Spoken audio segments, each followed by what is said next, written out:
Mandinibulise nonke babukeli nanibaphulaphula egameni lika Yesu Kristu waseNazaretha.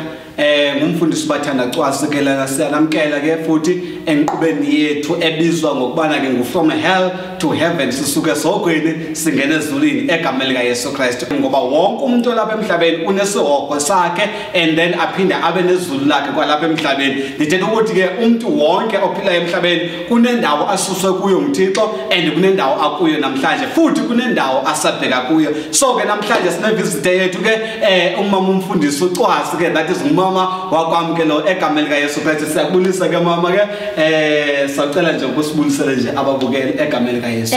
Molweni babukele emakhaya ndiyanibulisa nonke bethu negameni lika Yesu Kristu waseNazaretha. Ngumama uCwasi ke ndisindisiwe ndixolelwe izono egameni lika Yesu Kristu. Nethemba koloba nginyimimi ndiyohamba ndiye ekhayeni lami elibizwa ngoba liZulu egameni lika Yesu. Amen. Amen. Siyavuya kuba bekhona apha enqubeni ke mama. So sicela nje usicacisele okanye sixelele ukuthi ubomi bakho ke bebunjani na phambi ngoba uhlangane noYesu. Ngoku ubunjani ubomi bakho futhi bubhekaphi? Phofu yaqala basiqala kuthini ke uhlangane noYesu bunjani ubomi bakho? Amen. Ngihlangene noYesu kunzima kakhulu ebomini bami. Ngendlela engiyithatha ngayo ngithatha ngokuthi ndandisele ndifile. Ubumla kumbaba usele bungekho tukum. And eyona nto enandibiwe yiyo kakhulu okanye into yayindongamele libutywala. Ndihlangene noYesu kukhona ivoice emanithetha nami. Apho bendikhona ke ifani ngathi besele ndifile besele kugqityiwe ngam futhi ukuthi akundisoze ndaguquka. Amen. Xa ndisitsho ke ndithetha ngoSathana egameni lika Yesu Kristu waseNazaretha. Amen. Ndishunyayeziwe ke ngabazalwane ndikhula ke kwikhaya umzali wami ke wazana noYesu nabantwana basendlini bekhonza. Amen. Kodwa mina ndandingaziboni ukuthi ndiyawuze ndisindiswe. So ukuyongena kwami eminyangweni wenkonzo akuzange kwabalula. Amen. Ndayongena ngosendive ilizwi limane njalo ukuthetha nami. Before ke ngosibesengena ekuthini ungene kanjani enkonzweni futhi nale voice ibithetha isithini nawe, ngifuna ukusixelele ke kakuhle lobana uthi ubukade usela utshwala kuyintoni ebangela ukuthi ude ube usela utshwala because ndiyacinga into bana ubusemncinci ngelo xesha elo kwenzeka yonke lento le ebomini bakho. So kwaqaleka kanjani khawusithathe from step to step usixelele ukuthi kwenzeke kanjani ukuze ube uyasumana ungulo muntu osakasela utshwala and ulife wakho ngexesha ubusela utshwala bekunjani abomi bakho ke ngongelo xesha elo bekusenzeka into empilweni yakho. Ukuqala kwami ke ukuhlangana ke nabo utshwala obu qale kancinci futhi ke ndisemncinci nami kakhulu. Ndisaqala ukufika kwi stage sobu teenage. Ndiyakhumbula kwakukhona ndandisez emakhaya ezilalini andibuka sakhumbula kakhulu umgidi okanye ntoni but saye kukhona utywala babuvalelwe sangena khona ngefestire sizama ububa. Ndandiqala ngaloo mini leyo and then ke ngokulandelayo qho kwakumane ukufika uDisemba nge25 sika Disemba kumane njalo kuselwa elalingisele nabantwana. Amen. Nalapho ndangena kancinci ndisahlala ezilalini sangena apho sibaninzi siyinto njena ingathi ibubumnandi. Amen. Egameni lika Yesu Kristu. So ndangena ke ngalo ndlela leyo simane sisela njalo. So ndasuka emakhaya ndazoza eKapa ndafunda eKapa.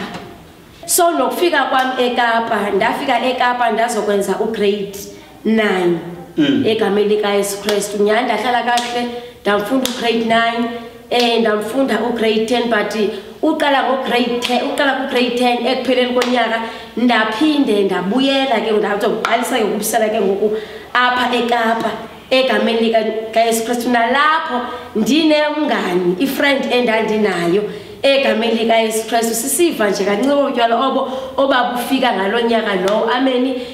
kwazofika ide lethwa yi16 kaDisemba kulapho ndaqalisa khona ke ngoku into yokusela utshwala ndinxile eKapa. Amen. So yaba yinto ke ngoku eyasoloko indilandelela ukusukela ngalonyaka lowo ndandipasa ngayo ugrade 10. Iyavakala lento babukela into bana isininzi sethu singena elonwabeni okanye singena ekuthini sisele izibhaqa sisela utshwala ngenxa yokubana sifuna ukwanelisa iitshomi zethu. Ibizwa ke lonto le ngesingesi ubana i-validation okanye sifuna ukuvalidate zitshomi zethu okanye ilanto ubana nami ngifuna ndizibone into bana ndiyafana nabanye abantwana andindodwanga. So khawuqhubekeke ke mama ke kwenzeka ntoni ke ebomini bakho. Bendifuna nje ucacisa lo ndawo leyo ukuthi nawe mbukeli khawuzigadi itshomi ohamba nazo. Ezitshomi ohamba nazo ziyakunceda na ziyakwakha na ebomini bakho okanye ziyakulimaza na. Andikhola lapho ndawo le masiqhubekeke ke mama. Eyona nto ke iyongame kakhulu okanye eyayindongamela ayikungafuna ukushiyeka. Amen. Because uyakwazi ukungena ebantwini usifumanisa into yoba awungeni kule nto yoba kuyo but ngenxa yento yoba kwakukho kunento ethi okanye into ongafuna ukushiyeka okanye into ongafuna ukushiywa ingathi qana ungekho kule nto okanye ungangenanga kuyo ingathi ulate. Amen. So yeyona nto ke yayindiyandigqiba kakhulu egameni likaYesu Kristu. So ndaye ndangena and okwesibini abazali bam abaseli and abazange basela and ngela xesha elaa ndandingahlali nabo because ndandishiya umama ekhaya notata ke ndingahlali naye ke.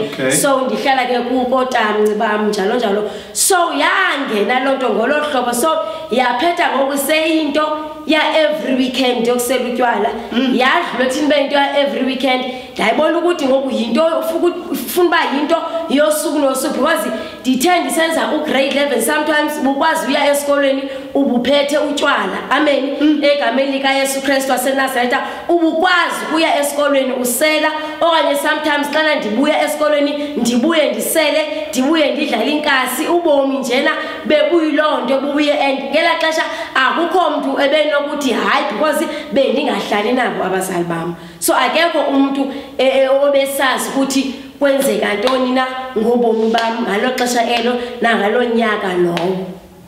Qhubekekile ke ndisenza ke lonto leyo ndiyenzayo and engenhlanga because xa namhlanje i-stage soku teenage bam andisikhumbuli kahle because besendibiwe la xesha eliyana akukho nto enhle bendiyenza from age 15 to 15 ubheka phezulu. Amen.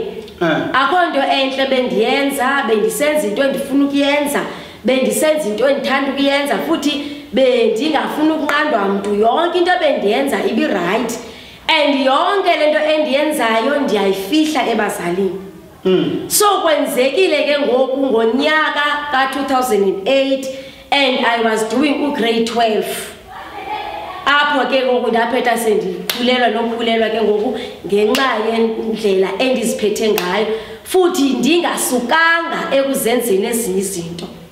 Amen. So iqhubekekile iminyaka ke kwaya ngokuba kubi kwaya ngokubheda ndabaphoxa abazali futhi andadana nalapho ndaqhubeka ukwenza izinto ezimpi.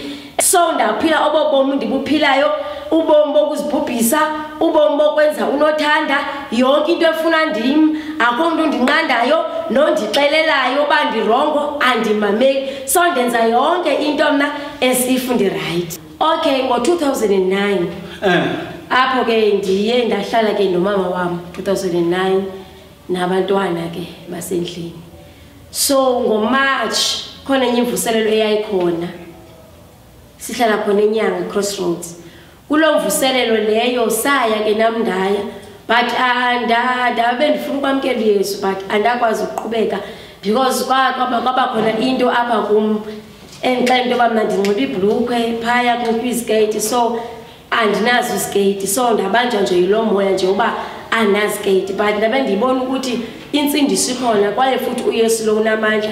So ndithe ukubuyisa kwami unyawo ngenxa yalo ngcinga leyo kwavele kwaba ngathi kuwesi because kwathi pha ekupheleni konyaka ke ngoku ndabe sendiphangela ke ngoku egameni likaYesu azange ke ndiqhubeke nesikolo but nampasa grade 12 ndabe sendiphangela ke ngelithi ke ugqiba kwami uphangela ke enza uqoba imali yoyongena eVarsity.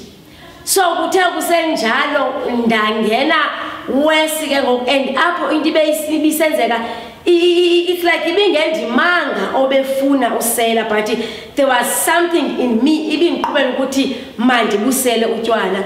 So kube lapho ke ngoku nomzali wami wathi wabona ukuthi ulosisi lona uyasela amen ndabe sendingayifihli nasendlini nabantwana beyazi lonto leyo ndihamba apho ndifuna uhamba khona ndisenza into endithanda ukuyenza kwabe ngapha endlini kukhonzwa amen egameni likaYesu Kristu waseNazaretha ndishunyayeza bafika abazalwane endlini yonke into isenziwa kuthandaze kuthweni but ndabe ndingangenanga lonto leyo ndiqhuba ubomi ngalendlela endifuna ngayo eyona nto ke eyayilapha kum ke uSathane wayembambe ngayo ndingasindiswa ndandisithi into yoba ndisemncinci because ndiye ndiyayibonisa sokwelaa xesha besike sayindaye enkonzweni ndabona ukuthi apha funeka umuntu angenzi sono funeka aphile kanje nakanje so ndaxela okay andikabikho ready ndisemncinci so ndizaxa ndidiniwe mna ukwenza yonke into endifuna ukuyenza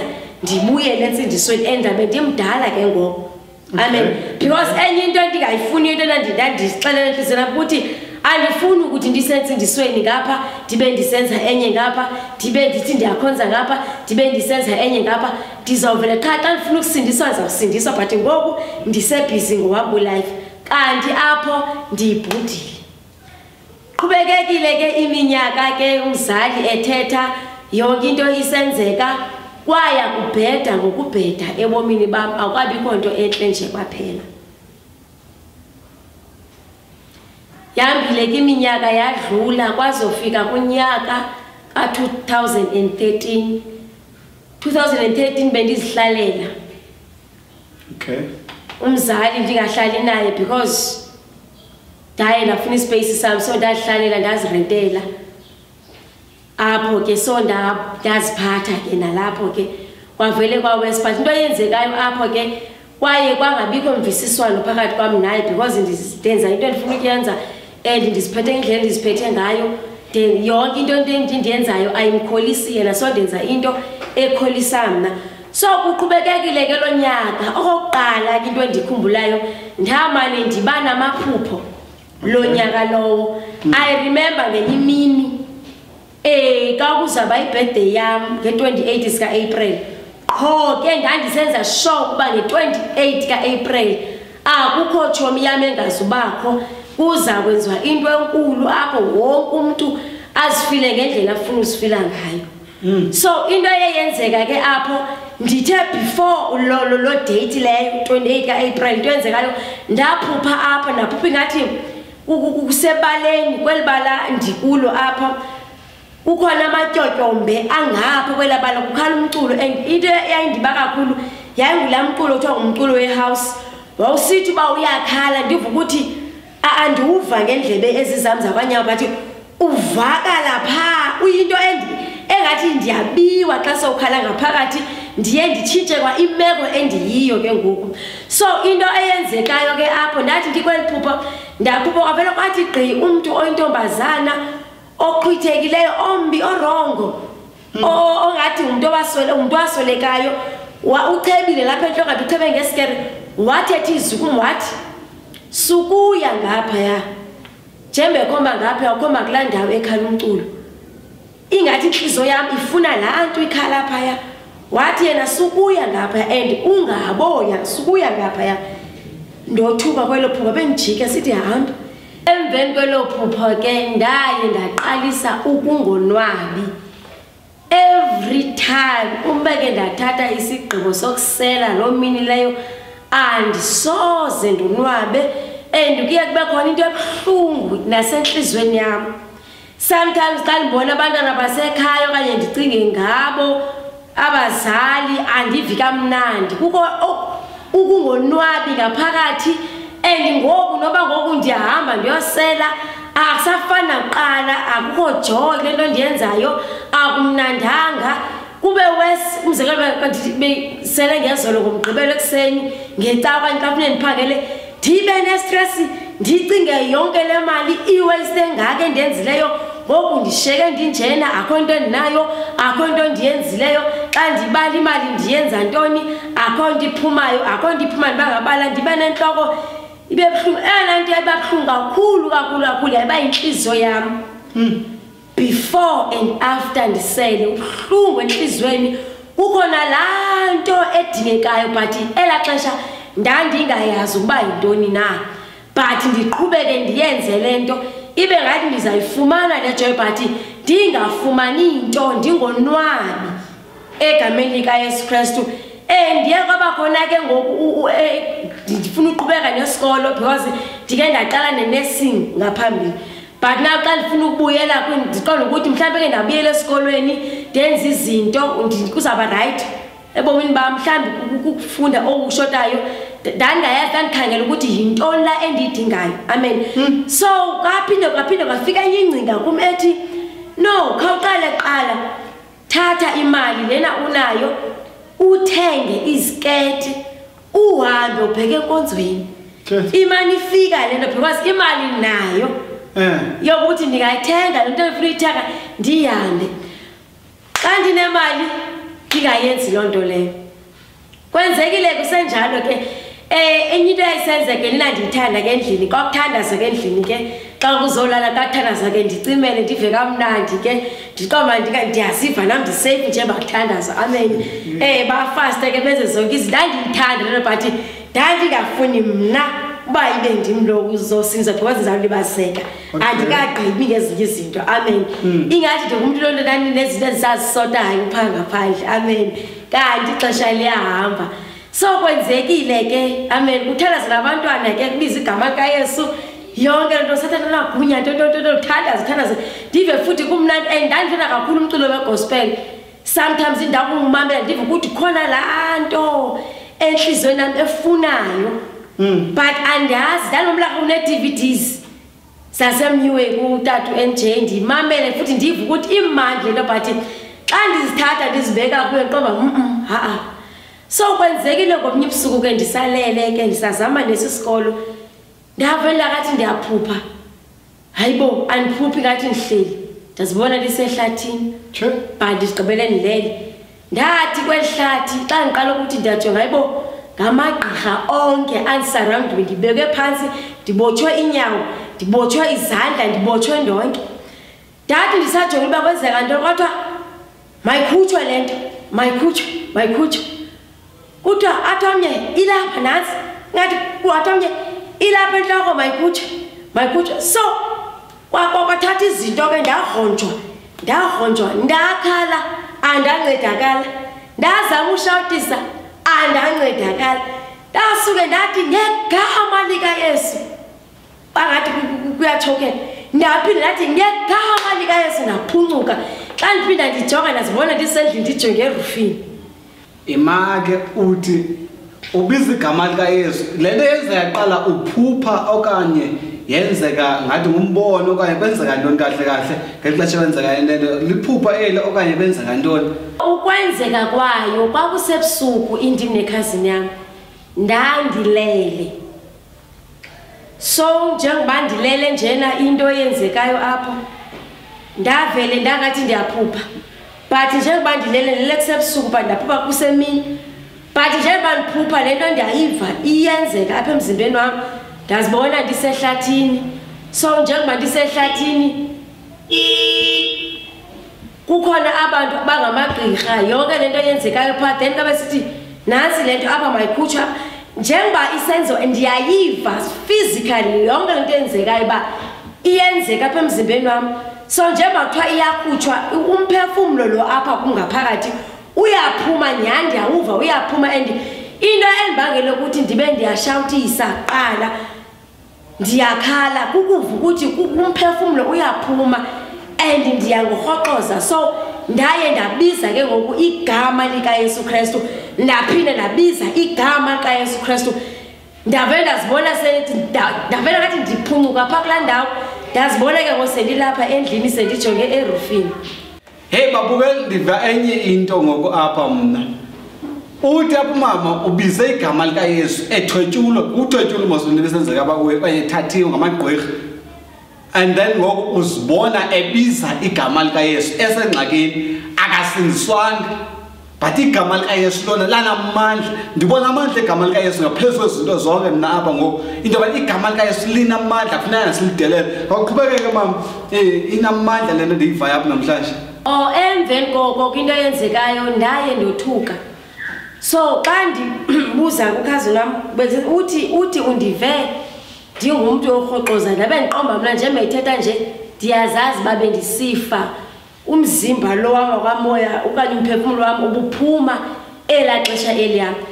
Isimanga sento eyenzekayo ndathi ndisothukile uba hayibo ndisinde kanjani because okoqala ngokwenzeka lanto ndiye ndakhala andancedakala ndazama ushawutisa andancedakala ndasuke ndakhwasa igama lika Yesu ngamandla and ndiziva ukuthi ndisengxakini apha ndiyafa ndasinda apha. Into eyenzeka emveni kwabakho izwi elithi yo usebenzisa igama lika Yesu kodwa awufuni wena ukumlandela. Ndaqalisa ke emveni koko ukuba nesazela ke ngoku ngeli gama lika Yesu Kristu uzodibanisa nalanto kudala imani ithethe ukuthi mandihambe ndiye enkonzweni iqholumane ndidileyo. Kwenzeka okwesibini kwaphinde kwenzeka the same banaphinda sinswa legama lika Yesu ndaphinde nalapha andaye enkonzweni ndaphinde ndahlala.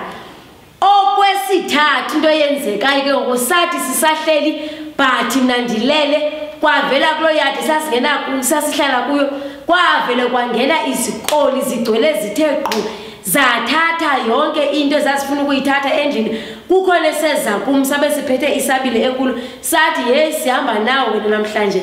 Ndakhala apha ndakhalela kwa uThixo nalapho ndasinda. So emveni koko ndazibona ukuthi okwami ukuphila ngoku kuphelile. Ndavele ndathutha kuyathenda ndikuyo futhi ndandisele ndingekho visana phakathi kwami nomzali wami. Ndabuyela kuye ndamxela istory bakwenzeka ntoni. Wandifuna enye indawo yohlala ndaphinda yorenta kwenye indawo yohlala ndahlala apha. So into eyenzekayo apha andisenamali yoyothenga iskate ndavele ndahamba ndayosiboleka iskate ndayinxiba because ndandingakufuni ukuya enkonzweni ndinxibe ibhluku. Yayingathandwa ndim loo nto leyo.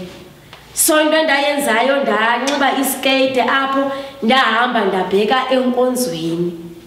Hey ndiva into mna apha baphulaphuli kobubungqina obo into bana igama lika Yesu linamandla kangakanani na.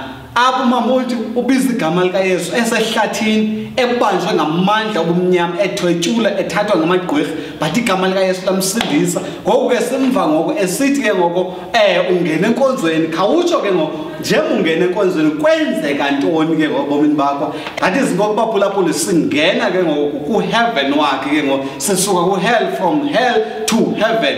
Ukuya kwami enkonzweni ke ndandinezinto ezimbini. Okokuqala fear yami yayikukufa because zonke ezi zinto zenzeke egqibeleni kona ndizibona ukuthi ndizawufa. So ndandisoyika ukufa.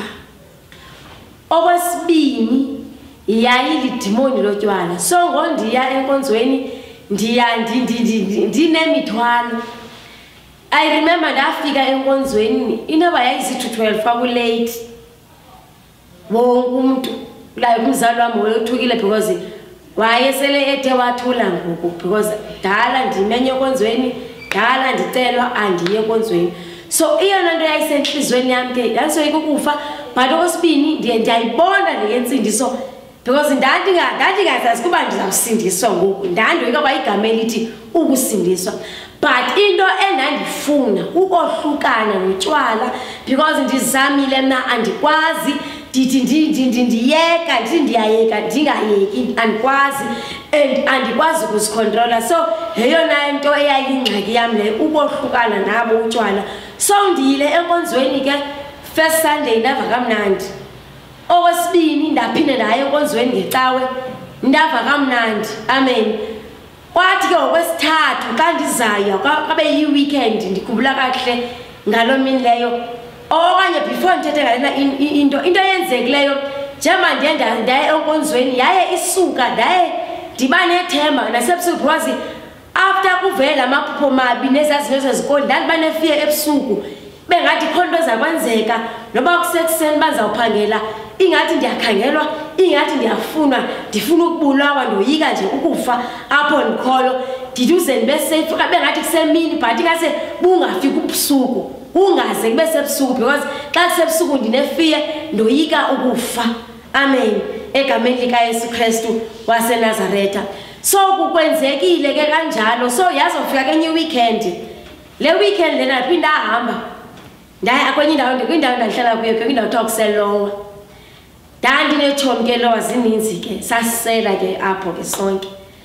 So ndiya kule weekend le xa ndafika bonke kusithiwa basethaveni. Ndaya ethaveni andikazi into right ke nerongo ke ndazixenza ethaveni but ke andisele ndafika nyani ke kuyo ethaveni xa kuzodlala mini leyo ndiyakhumbula iKaizer Chiefs nePirates.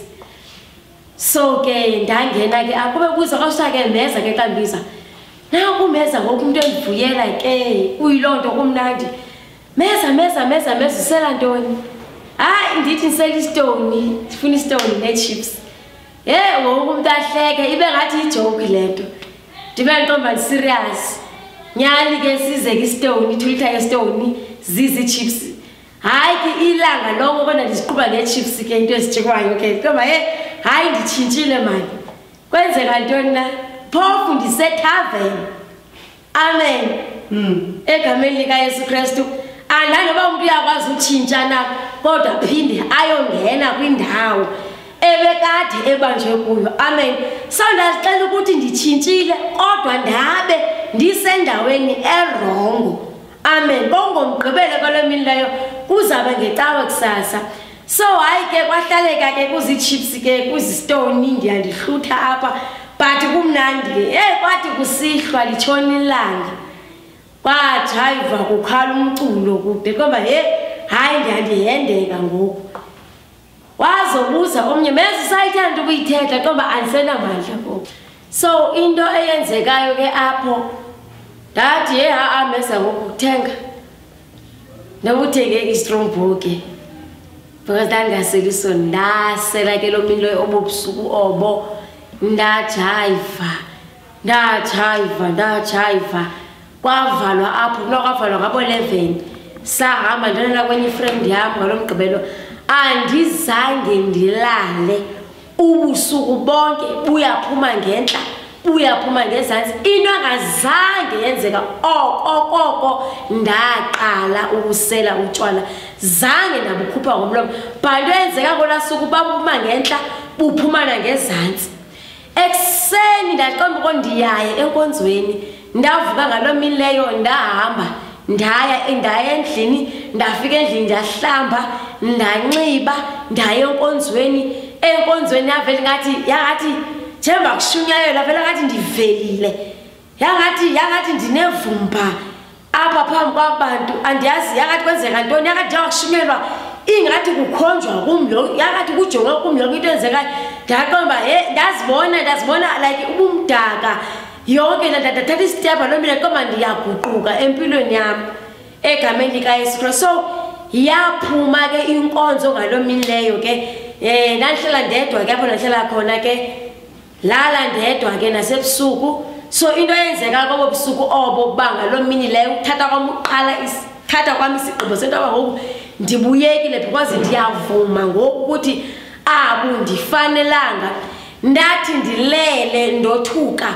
phange past 3 nalapho kwenzeka yakathi ndiyaphupha but once baphuka dijongile ngamehlo kwavela kwathi kuphume into lapha kum lento ephumule into sebhotileni elibisi ingathi libisi elibilayo. So kulento lena ebilayo ndavela labe ndikhonxeke izandla yabe ibila kwaba khona into ethi kum yagqabhuka lento ndiyijongileyo lena izavele igcwalise umzimba wami wonke then ke ngoku andizukwazi uphinde ndikwazi ukumove yabangathi zaba paralyze umzimba lo wonke andizukwazi awuzukwazi ukusebenza. So ndavela kwalophupha elo because ndayikwazi kahle ukuthandaza ndabiza igama likaYesu because ndiyabona ukuthi lento isuka ngaphakathi seyiphumile but konje ngibila inako ukundenzakalisa. So ndabiza igama likaYesu yavele yanyamalala ndakhuleka emzimbeni wami ndaba right. So ndavele ndafona umzana ndamcela ukuthi kwenzeke lento wathi no into ibilapha kuwe ngaphakathi leyo lidimoni kwaba khona ngaphakathi kumuntu evuma ukuthi no yilento lena ibindenza ukuthi ndisele. So anazi ukuthi yayipoison noba yayintoni but yayilidimoni elali lapha ngaphakathi lindiqhubela ukuthi ndisele. Ukusukela ngalomini into yenzekayo kum andizange ndiphinde ndiyazi ukuthi utywala butaste kanjani. Ndandiqonda ukuthi kwamuntu onondibuza mna ngendaba yotywala andisayazi. And into yayisenzeka ingathi yayingendimanga lobekade selutywala. Ibingendimanga lobekade senze zazinto bekade ndizenza. So ndaziva ingathi ndingomnye phofu ndaba ngomnye umuntu egameni likaYesu Kristu waseNazaretha. Leyo ke yindlela endakhululeka ngayo ke kwidimoni lotywala ngegama likaYesu Kristu waseNazaretha. Ndakhululeka andizange as from lo mini zange ndaphinde ndabusela and noba kwakunothiwa nabu ndangasoze ndibusele because ndandilahlekelwe yilanto ebindenza ukuba ndibunqwenele because yayiyinto eyayiphila ingaphakathi kum eyayindenza ukuthi ndibufune utywala. So ke ndithe ngokuqhubeka ke nokukhonza egameni likaYesu Kristu wandinceda uYesu nda-athenda ke ne-service phakathi evekini ndava ke kushunyelana ngendaba yesono ndaye ndibakliye egameni likaYesu Kristu waseNazaretha because ndizixelele kukuhlukana notywala. So now kwanyanzeleka ndiyekile ke nama-boyfriend ngoku ndiqale impilo entsha naleyo into zange kube into enzima ke le because ndandingayihoyanga kakhulu egameni likaYesu kanye yayingento eyayingxaki kuba ndandinokohlukana nayo. Amen ngegama likaYesu. So ndaye ndohlukana ke nalapho uSathana ezama unditrapha engafuni ndohlukana nomjolo sele endithembise ngomtshato intoba ndiza kutshatwa. Amen. So kwanyanzeleke ngoku ndichuzile between umtshato noYesu. Amen. So ndazixela ukuthi ndifuna bani uYesu. Ndaqhubeka ndakhonza ndaba intombi esindisiweyo ethethelelwe izono. Oyingcwele wanceda ke kwizinto ezininzi nezinye ndingazazi wandifundisa indlela yokuthetha, indlela yokwenza, indlela yokunxiba egameni likaYesu Kristu waseNazaretha, indlela yokuziphatha egameni because ndihlala ndedwa but ndaye ndakwazi ukuziphatha futhi nam ndaphatheka egameni likaYesu Kristu waseNazaretha endatshintsha ke. Amen. Andizange ke ndazisusa ezithomini. Amen. But izizo ezaye zabhekela ndingatsho because ndasele ndingasathethi ilanguage abayithethayo. Amen egameni likaYesu. So into yangena ngaphakathi kwam yiyo eyenza ukuthi kube khona i-distance phakathi kwam nabantu ebendikade ndihamba nayo. Amen. Kwenze kumangaliso ndaqala ukuba closer kubantu abakhonzayo. Amen. Ndaqala ukuba nomdla kwizinto ezidibene noThixo ndamnqanelwa ndamfuna. Amen. Qoba kubhekwe enkonzweni ingasinkonzo kum ingapheli. Amen. Uba ndisemsebenzini ingase kuncokolwe ngenkonzo egameni likaYesu Kristu waseNazaretha. So ndafumana ubomi egameni likaYesu Kristu endafumana kubo ijoy. Amen. Ndikhumbule ngenye igame sekuzinyaka ndisisiwe kwaye kwathethwa ndava kuthethwa emsebenzini ukuthi kodwa akasoze. Amen. Akwazi ukuthi beqhelile nje. Amen. Ukujola akwazi uzidlela uyaphosisa soze inyama kaloku ikhanuka okwayo. Amen. Ndathi ndisayiva lonto leyo incokolwa ndathi Yesu ndicela ukundincede. Amen.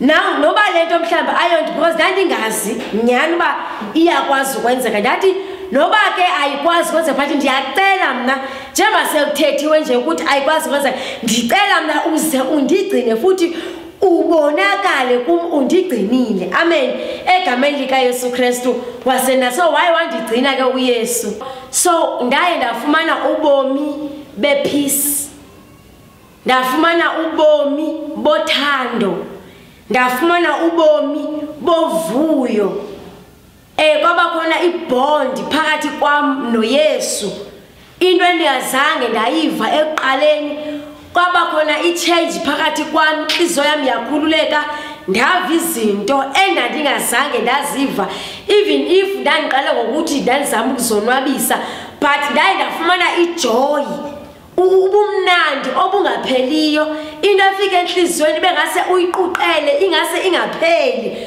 so ukusukela onyaka lowo ndaye ndasindiswa ndaqhubeka nobubomi bensindiso kwaze kwaba namhlanje uYesu eyinceda impilo yami uThixo wansikelela ke ngomtshato amen namhlanje ndingumama osindisiweyo ndingumama umama umfundisi ndisindisiwe uYesu sayinceda impilo yami uYesu owandikhulula ndibotshiwe kwidimoni letshwala apho kwakugqitywe khona intoba andisoze ndenza into ebhadle kodwa uYesu wafika wandivelela ngelinye icala amen ndandisithi kuphelile ngam ndandisithi ubomi buphelile kodwa kwakulapho babuqaleka khona egameni lika Yesu Kristu so mntwana sekhaya ayikho enye solution ayikho enye into eyazi kuncede kulonto oaddicted kuyo inkululeko yakho ikuYesu noba ngaba wena uyazama ukuzikhula awukwazi but inkululeko yakho ikuYesu bana ngaba ukhangela ubumnandi ijoy ikuYesu egameni lika Yesu Kristu waseNazaretha ubufuna ukonwaba ufuna ukuphumla egameni lika Yesu Kristu waseNazaretha ukhona kuYesu amen because uthatha ingubo yakhe umnikeze eyakho egameni lika Yesu Kristu uhamba indlela yakhe wena uthabathe olwakhe uhambo ngegama lika Yesu Kristu namhlanje ke uYesu sathembekile empilweni yami lala ndivuke ekseni esekhona undisindisa kwizinto zonke ngegama lika Yesu Kristu because nasithi uba ndiyalala ndiyacinezelwa yonke imihla Satan ufuna ukundiba kodwa ekusindisweni kwam ngegama lika Yesu Kristu ndafumana into enamandla esegameni lika Yesu Kristu waseNazaretha lona liyeyisa egameni lika Yesu Kristu waseNazaretha inganawe namhlanje ungazithathela uYesu Kristu angabutshintsha ubomi bakho bungaguquka ubizwe ngenye indlela lithi lizwi uzobuya so ndifuna umhla ebuya ndibonane naye okanye mhla ndisifa apha emhlabeni ndihambe ndiyokungena ezulwini andirhalela ukuthi njengoba ndanyuliwe esonweni ndikhutshwe ekufeni ndikhutshwe esihogweni sendazene nayo inyaniso ndibuye ndiphindele khona andifuni ukufana nehagu egameni lika Yesu Kristu because iyakhutshwa edakeni but iphinde iyosifaka khona ngegama lika Yesu so kwexesha sikulo ngoba ubomi bunjena kwezinto zenzeka injongo yamna ukuyobonana noYesu ndiyafuna uphinde ndiyojongana naye uThixo egameni lika Yesu Kristu waseNazaretha izulu likhona kwaye ndiyalifuna amen andazi oba ndimndoda nolauva obamandla akobubunqini lento esiyifundayo kwelibayo okanye kobubunqini into yobana nawe mntana sekhaya uYesu unako ukuthi abutshintshe nobakho ubomi uYesu unako ukuthi ayitshintshe impilo yakho nobana bekusekusiya kugqityiwe ngawe nobana nawe usocinga ukuthi kuphelile ngempilo yakho lamandla obumnyama kaSathana lapha emva kwempilo yakho naleqobomi bakho unako into yobana ngaphuma kuwe kodwa kufuneka uvumile into yobana wamkela uYesu enhlizweni yakho uze uYesu akwazi ukuthi abutshintshe ubomi bakho. Jesus can change your life and uYesu une-purpose ngempilo yakho. Ubani ukwazi ukutshintsha impilo kaMamcwasa neyakho impilo ingakwazi ukuthi ingatshintsha. Into efuneka yi-1 yamkela uYesu ebomini bakho and then kwamamkela wakho uYesu umlandele and Jesus will change your life. Uzohamba nawe ngamaxesha onke egameni likaYesu. Uthi iBhayibheli akozeli akalali uhlale egcinana nempilo yakho xa uhlele kuye in the name of Jesus Christ. uYesu anisikeleleke babukeli ngegama likaYesu Kristu waseNazaretha. Siphinde sibonane ke siyambulele nakuthi ubukele ihlelo lwethu oluke elibizwa ngobana from hell to heaven. Simbonile kumama isoko sakho ukuthi bese njani. Baninzi abantu abaphila esokweni abalapha emhlabeni kodwa ngoku sekephila esezulwini elapha emhlabeni. Amen. It is possible into yobana impilo yakho itshintshe ingabisalawulwa nguSathane kodwa ilawulwe nguYesu. Amen. So ke uyafuna ukuthetha nami okanye ufuna ukuthetha noMamcwasi, nansi ifone number yami ithi 078-327-9645. Ndiyiphinda kwakhona 078-327-9645. Ngasifonela ke apha xa ufuna imithandazo sokuthandaza egameni likaYesu Kristu waseNazaretha. Kanti bufuna ukuthetha naye yena uMamcwasi, inumber yakhe ithi 073-186-9966 073-186-9966. Siyambulela kakhulu ke uYesu ngawe egameni likaYesu Kristu waseNazaretha. Uyasanisikelele, sinithanda kakhulu ke babukeli egameni likaYesu. Amen. Sihlaleni bethu nani uYesu side sobonana ekhaya ezulwini. Hallelujah. Amen.